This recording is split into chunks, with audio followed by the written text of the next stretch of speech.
Olá, sejam muito bem-vindos ao podcast Seu Direito, onde nós falamos de assunto interessante, assunto inteligente, de forma descontraída. E o assunto hoje, gente, é um assunto interessantíssimo.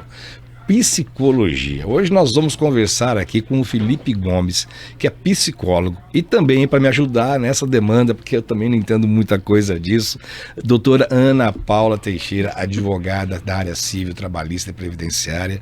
E o Felipe Gomes é também empresário, tem uma empresa, empresa que trata da área de psicologia e parceria também com vários advogados para questões jurídicas, Então, tenho certeza que você vai gostar desse assunto e eu quero fazer uma pergunta para ele já, não vai ser agora não. Quando é que a pessoa descobre que ela precisa de um psicólogo? Porque a gente sempre fala, eu preciso de um tratamento, eu preciso de uma conversa, você nem sei se é o nome, mas nós vamos conversar sobre isso também. Primeiro eu quero agradecer a presença aqui da Ana Paula e do Felipe. Felipe, muito obrigado por ter aceito o nosso convite e estar aqui hoje. Eu que agradeço o convite de vocês e poder estar falando aqui para os nossos ouvintes. O psicólogo fala mansinho. Muito. Eu agradeço a oportunidade também, doutor. Bom, vamos lá, Vamos começar aqui a falar sobre essa questão.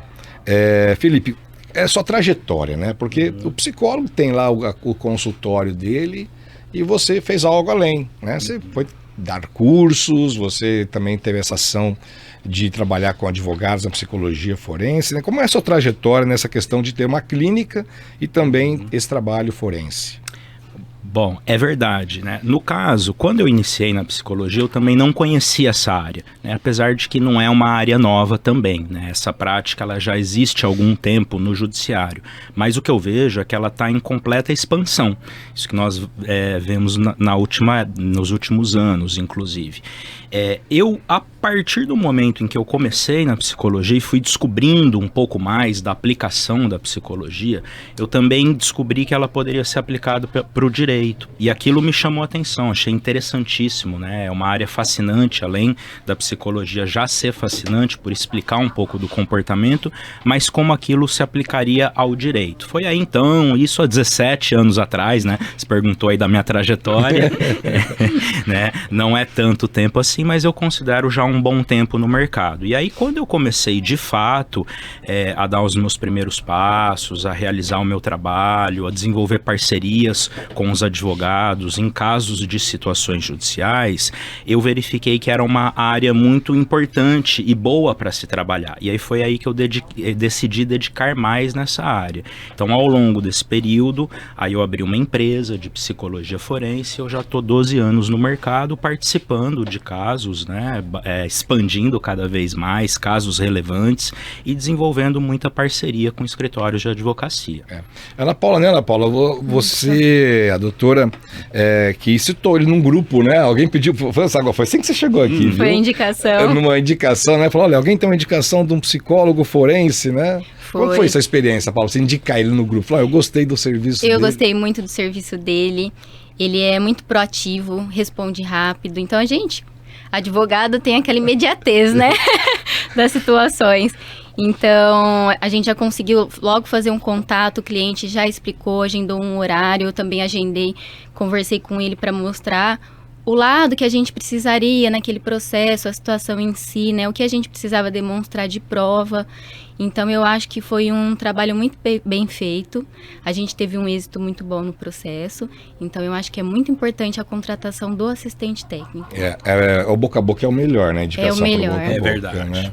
Você fala assim, faça um cartãozinho de visita, custa 50 centavos, Você gasta muito menos para poder ter um boca a boca, não é nada, Mas tem o trabalho, tem a competência. Veja que é um próprio reconhecimento, do profissional. Aqui agora do trabalho realizado. É uma prova social do trabalho, Exatamente. Mas conta pra gente, esse papel da psicologia na esfera jurídica. Você vai trabalhar na área criminal, na área civil, na área previdenciária? Em que áreas você atua? Como é que funciona o trabalho de um psicólogo nessa área jurídica? Na verdade, nós aqui na empresa atendemos praticamente em todas as áreas do direito que requerem ali a explicação sobre o comportamento humano e que aquilo possa ter uma implicação no caso judicial. Como a doutora colocou aqui, eu queria destacar que um ponto muito importante é justamente esse alinhamento, do assistente técnico com o advogado, porque na verdade o papel desse profissional é auxiliar o advogado e o seu cliente nas teses defensivas, né? Então essa questão de trabalhar em conjunto, responder rápido, porque esse é o perfil do advogado e de quem trabalha muitos prazos, né? A gente precisa. No direito, essa rotina, essa burocracia. Então, quanto mais esses profissionais eles estão alinhados, né, o psicólogo ali ele vai poder municiar o advogado com as teses defensivas do ponto de vista do comportamento, do ponto de vista da psicologia. E aí ele vai ter tecnicamente, né, digamos assim, poder ter uma capacidade maior nas suas argumentações e apresentar ali os argumentos. Como que, vamos pensar numa área, família, por exemplo, família. Vamos dar um exemplo prático para as pessoas que estão ouvindo, né, porque o nosso podcast, ele vai para vários canais, né? Inclusive na TV aberta, e a população nos assiste também, né? Então, às vezes elas falam assim, olha, eu acho que se eu contratar um advogado e pedir ele buscar um profissional da área de psicologia, pode me ajudar. Dá uns 2 ou 3 exemplos pra gente, fala assim, olha, eu já atuei em casos assim, casos assado, e como é que funcionou? Eu vou fazer até melhor, vou falar um pouquinho de todas as áreas, beleza, mas bem ótimo, rapidinho, tranquilo, né? Então, vamos lá. Que tipo de demandas nós vamos nos envolver, né? Então, por exemplo, desde a área de família, com questões de disputa de guarda, proibição de visita, reaproximação de visita, visita assistida, né? Casos de alienação parental. Então, todos esses casos envolvem a esfera da psicologia. Então, o psicólogo ele vai poder auxiliar os operadores do direito, isso na vara de família, na vara trabalhista também ele vai poder lidar com questões de danos morais no trabalho, síndromes de adoecimento no trabalho, diagnosticar essas síndromes, né? Ajudar ali na questão da causalidade, mostrar se aquilo aconteceu no ambiente de trabalho, qual a relação. O nexo causal, se tem relação com o trabalho ou não. Exatamente. É um ponto muito importante no laudo, né? Um ponto que ele, justamente por ele ser um psicólogo forense, é o que ele vai poder diferenciar de uma abordagem clínica e trazer aquilo para o operador do direito. Então essas áreas vão ser muito requisitadas. A área criminal também é uma grande área da qual nós atuamos, inclusive, porque justamente nas questões criminais vão entrar trabalhos ali para avaliação do perfil de personalidade dos envolvidos, a discussão até mesmo das questões ligadas à imputabilidade, né, relacionadas à motivação criminal, a dinâmicas criminais que foram envolvidas, contrarrazões criminais, né, ou seja, atenuantes ali criminais. Recentemente agora existe a questão da questão antimanicomial também no sistema penal, né, a questão mais recente que nós temos e a discussão que nós fazemos sobre a questão da chamada, aí eu vou colocar dessa maneira, prisão humanitária. Então também é um tema que vai requerer a avaliação ali de um perito, de um profissional da área de saúde mental, né, para verificar as questões que estão no direito em relação à lei, mas na questão da atenção antimanicomial, né, se ele atende aquele tipo de quesito para que ele possa ter um outro regime, talvez. Então, existem uma série de discussões. Uma outra também muito importante é um outro campo que nós atuamos, até que nós vamos falar disso aqui no programa, que é o campo da análise de credibilidade. Esse é um outro ponto que o psicólogo vai auxiliar os operadores do direito, porque muitas vezes num processo judicial, seja ele civil, criminal, de qualquer ordem, discutir a credibilidade dos testemunhos também é um ponto muito importante. E justamente nós vamos produzir essas análises para o processo judicial, tanto do testemunho dos envolvidos, vítimas, testemunhas, e também auxiliar ali na quesitação, na preparação do quesito, para poder extrair o melhor também daquela testemunha. Deu pra perceber que parece que ele fez direito, né? Parece. Fez direito ou fez direito, não? Não, olha, na verdade, eu só falei das áreas que nós vamos atuar, mas a nossa discussão vai ser de saúde mental mesmo. Mas ele tá falando assim, não, tem as atenuantes no criminal, depois tem a questão do nexo causal no trabalhista, né?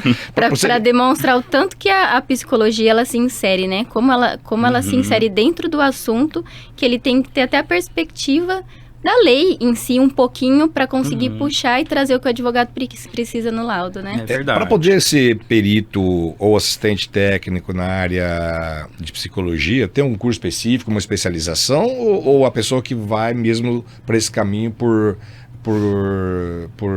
conta própria? Olha, o requisito mesmo é ela ser formada em psicologia, porque uma vez que ela é formada em psicologia, ela já é um expert na matéria, ou seja, ela pode responder sobre as questões da psicologia. Porém, a psicologia jurídica é uma sub-área da psicologia, então requer que a pessoa vá se capacitando, vá se aprimorando nesse trabalho, né? Senão ele acaba não conseguindo sobreviver no mercado de trabalho. E existem cursos especializados para isso? Existem cursos, capacitações, especializações, e aí o profissional ele vai se aprimorando com o tempo, porém, como você muito bem colocou aqui, é uma área que depende também da prática, né? Assim como o direito, não adianta nada só estudar e nunca colocar em prática ali. Sim, Felipe, aqui no direito a gente vê muito a mutação da legislação, as jurisprudências, tem uma modificação muito rápida, né? Então você tem que viver atualizado. E na sua área você percebe isso também, as técnicas, ela tem uma aprimoração mais acelerada. Como que você percebe esse desenvolvimento para conseguir exercer o seu trabalho, as técnicas em si? Como que você... Olha, essa é uma questão interessante. Isso ocorre também em relação às técnicas, mas até mesmo o profissional ele precisa estar atualizado justamente para essas mudanças também no próprio judiciário, né? Então a atualização do profissional, você colocou muito bem, é um outro quesito, um outro pilar que vai fazer com que esse profissional também tenha sucesso no mercado de trabalho. A gente percebe na área jurídica, né, que é um esforço assim, sobre-humano do estudante de direito, ainda não advogado, para ser aprovado na OAB. E a gente percebe que depois da aprovação há uma estagnação, a pessoa se sente, fala, alcancei meu objetivo e não se atualiza mais, né? Sim, doutor. E a gente percebe isso em juízes também, tem aqueles juízes que são estudiosos e aqueles que não são estudiosos, né? Sim. Então esse aprimoramento é importante, né? E claro, a gente precisa de vários cursos de especialização. E falando em curso, eu quero te perguntar, você aqui é pau pra toda obra, né? Porque é psicólogo forense, tem uma empresa, empresário e tem cursos. Tem 2 cursos que eu vi aqui lá no seu site, que é o Decifrando a Face e Psicologia e Identificação da Mentira. Faz um merchanzinho aqui que você fala assim, gente, esse curso é para quem e como que ele é feito?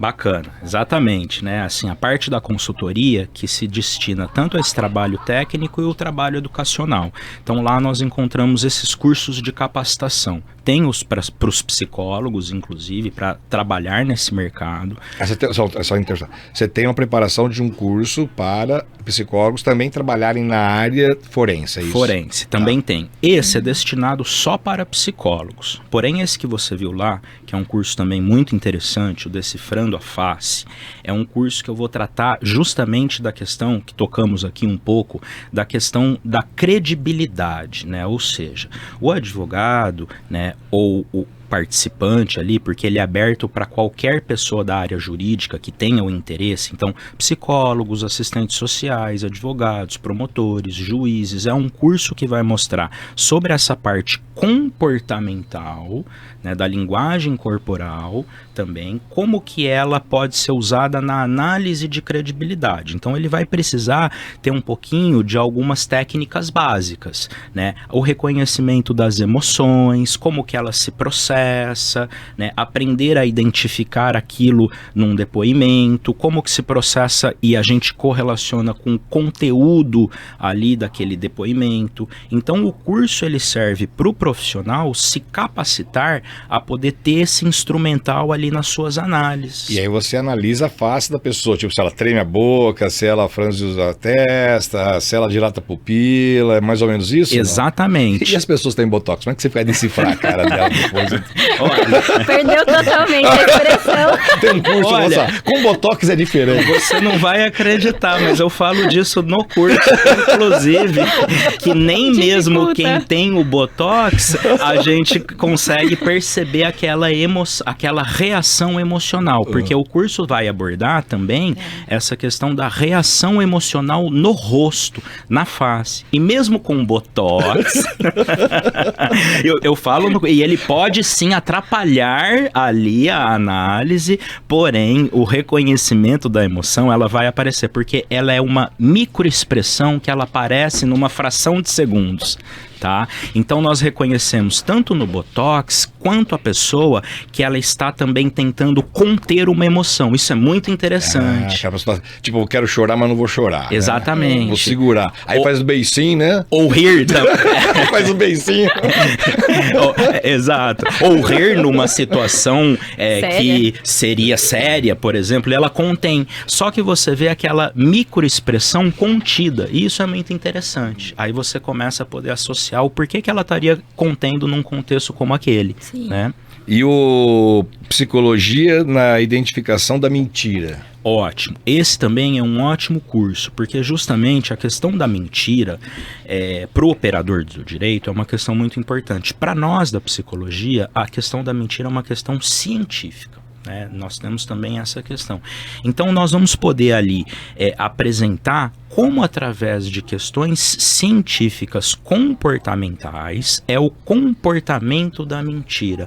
Então tudo que é ligado a questões da mentira no sentido assim até mais amplo, como fraude, um comportamento fraudulento, né, fraudes processuais, o comportamento de manipulação, né, ou seja, a mentira acaba se tornando algo que pode ser observável em termos de comportamento, né? Não que você consegue ver a mentira, mas você observa ela através do comportamento. E cada um tem um comportamento diferente. Tem aquela pessoa que quer explicar muito, né? Não, isso aqui aumenta, vai ficando pior a mentira, né? Exatamente. Vai ficando pior. Isso é uma característica do mentiroso, às vezes, né? Uma característica. Ele falar muito.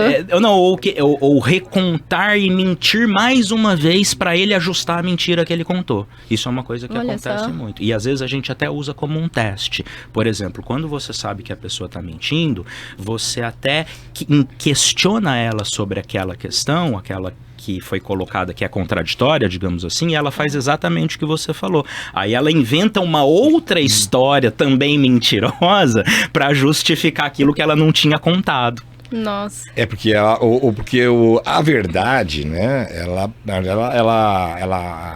replica, ela revela algo que você viveu. E a mentira é algo que você está inventando.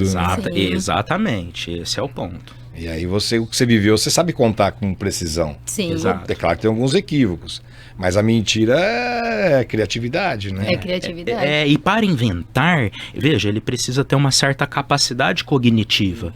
E isso, ao mesmo tempo, gasta muita energia, porque ele também gasta essa capacidade ali criando, fazendo ali uma simulação.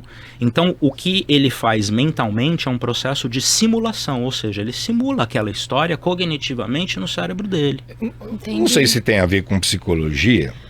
Simulação e dissimulação. Tudo a ver com o tema. Qual que é a diferença de simulação e dissimulação? A simulação é quando ele está planejando essa forma de fazer a mentira e simulando um ato. Ou seja, ele está ali inventando, simulando, representando. Por exemplo, a simulação muito comum aparecer nas perícias criminais, onde o autor ele quer simular uma doença mental que ele não tem para se livrar de uma punição da justiça, digamos assim. Sim. Muito comum. E aí, os peritos, justamente quando detectam, porque a doença mental ela é fácil de detecção, né? E muitas vezes ele vai estar simulando ali algo que o perito vai detectar. Ele até coloca ali no seu diagnóstico, olha, uma pessoa que simulou aqui uma doença mental que ela não tem. Então isso é muito comum. E o que é a simulação? Ele vai justamente ali representar, né? Tentar apresentar um transtorno, fingir, né? Como se fosse um teatro, um fingimento.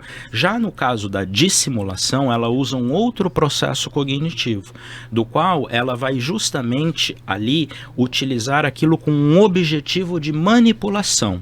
né? Ou seja, claro que o fingimento também tem, mas aqui ela já tem um objetivo diferente da ação do fingimento. Ela vai dissimular, ela vai manipular, ela vai ali apresentar justamente questões ali fraudulentas, para que ela também consiga o seu objetivo. Claro que eles são muito parecidos, mas tem essa pequena diferença. Eles caminham juntos. Exatamente. Vamos pensar aqui, né, nos impactos psicológicos, né? Nós estamos falando aqui do criminoso para tentar uma absolvição, para tentar uma progressão de pena, alguma coisa, mas também tem as vítimas, né? Quer dizer, os efeitos psicológicos em vítima. Vamos pegar, por exemplo, num estupro, num sequestro, numa situação dessa, né? Quer dizer, olha, a pessoa quer pedir eventualmente uma indenização, então tinha até indenização. Vamos pensar nos efeitos psicológicos das vítimas de crime, por exemplo. Olha, ótima pergunta. Talvez eu tenha até me colocado mal.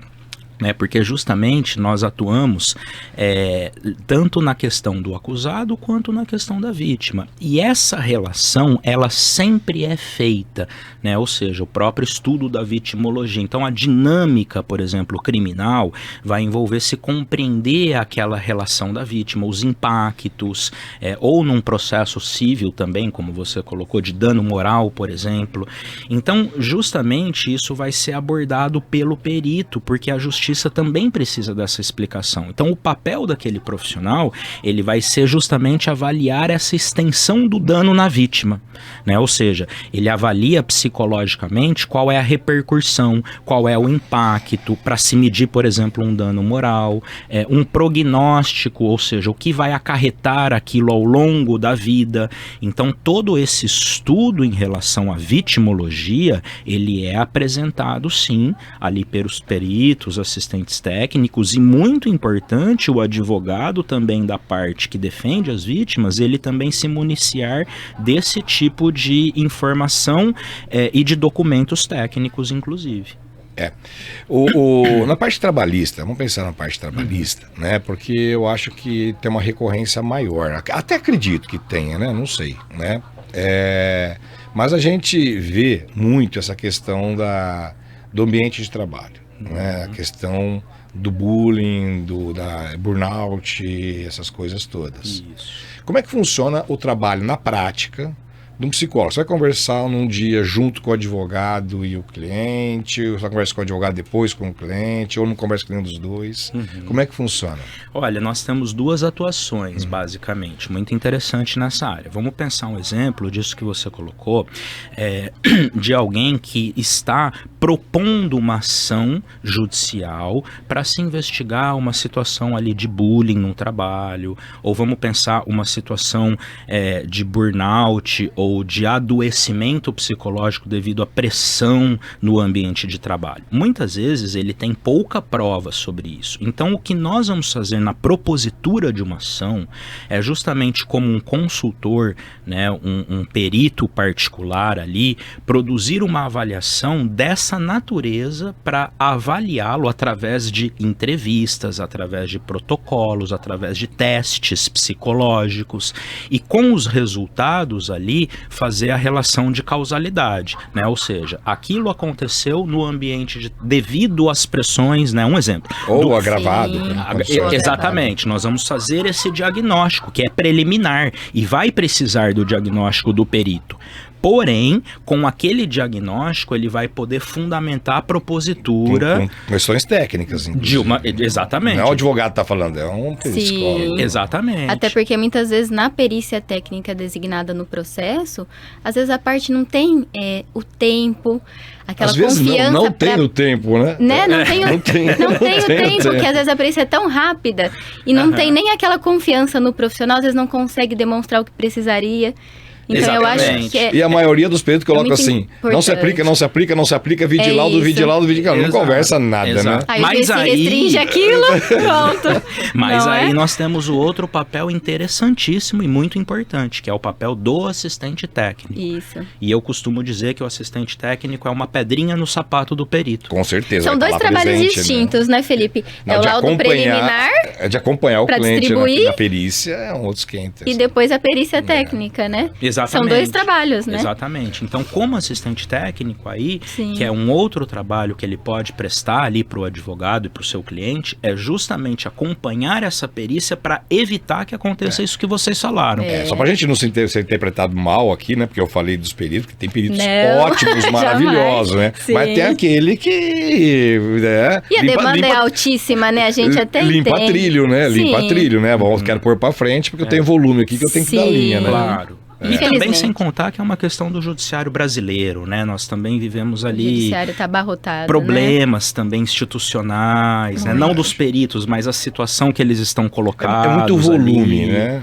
Os próprios servidores estão adoecendo, né? Os próprios juízes também. Sim. É muito, muito trabalho, muita cobrança, né? Se fosse para fazer uma perícia ali, né?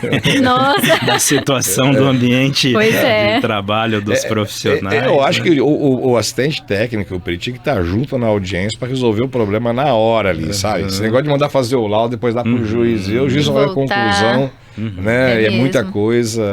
E o assistente também, é claro, todo mundo tem um assistente auxiliando, né? Mas é isso. Gente, eu falei para vocês que parece que é pouco tempo, né? Nós estamos Já tá terminando, já. Você vê que terminando. coisa. A gente olhando a bola, tivesse terminando, você ia começar a gostar, verdade. né? Ô, Felipe, depois a gente, a Ana Paula também dá uma palavrinha pra gente encerrar. Eu queria que você falasse sobre 2 coisas aqui. Como está sendo a evolução dessa psicologia forense, né?